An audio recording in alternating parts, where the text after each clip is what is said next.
Hi, welcome to another episode of Wired for Wealth, transforming your financial life forever. John McGregor out here again on another beautiful trail run, and it's warming up. As you can see, I'm a little sweaty this morning, but hope you're enjoying your morning or evening or wherever you are. And I just want to say, hey, thanks so much for all your comments and your emails and the submissions you have on my website. And I really appreciate it. It really helps me develop content because it helps me to understand what you're looking for and how I can help, because I want to be your guide, your mentor for the rest of your life and really helping you achieve lasting financial freedom and peace of mind. And you can do it. You know, I wanted to talk about a subject that I often run into with individuals. And it's probably one of the biggest mistakes people make is with life insurance.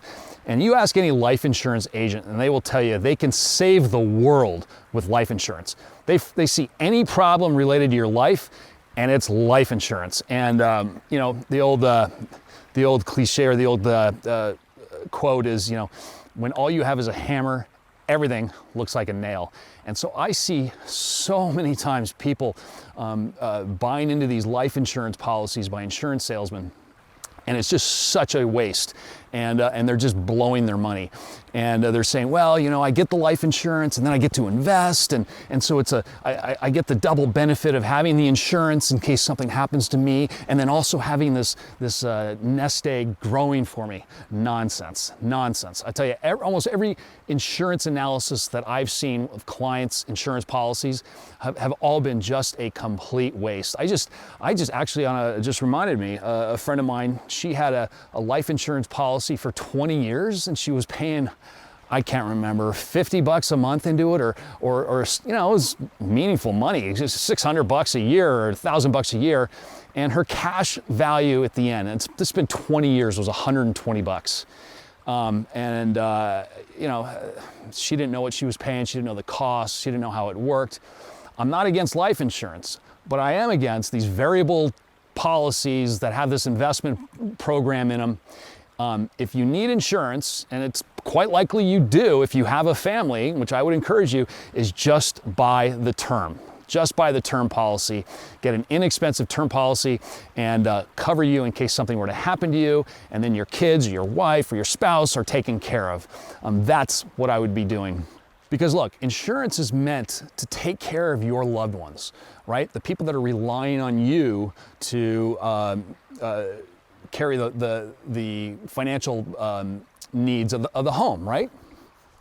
And so once you reach a certain age, you know, and you're retired and your house is paid off and your kids are out of the home, they're no longer reliant on you, and you don't need that life insurance anymore. So just get a 20, 30-year term based on your circumstances, and that's it. And then take that additional money that you would be pouring into this variable life insurance policy, which you'll probably never get back anyway, and invest that elsewhere into your own account that you can tap into. Because these insurance policies, these variable insurance policies, you have to borrow your own money in order to use it. Now I know there's all kinds of, you know, intricate strategies and nonsense. Just stick to the term and that'll be fine. In terms of dollar amounts, you know, normally it's certainly subjective, right? According to your needs, how much money you're earning, how much you spend, how much your family would need in the event of your passing.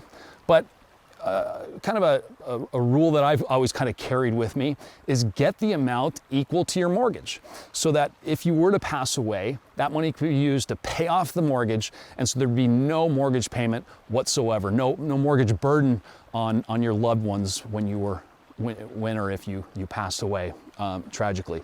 There is one insurance though that I think you should be looking at, certainly if you're over the age of 40, and that's some sort of a long-term care policy.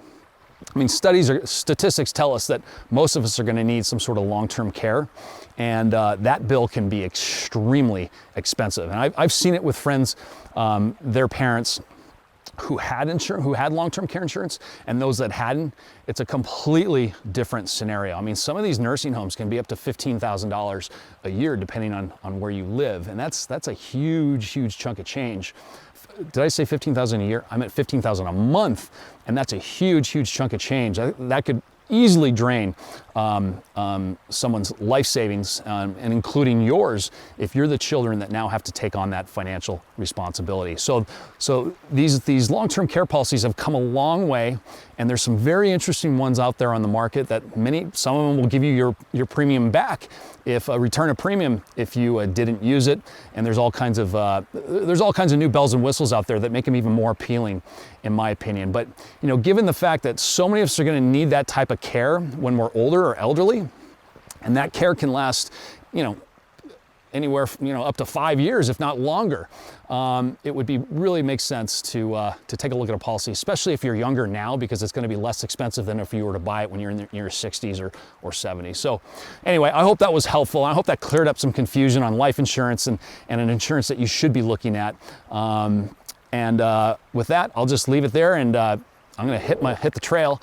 And please leave me a comment, hit subscribe. Ton of stuff on my website you can download. Start your journey to financial freedom and peace of mind right now.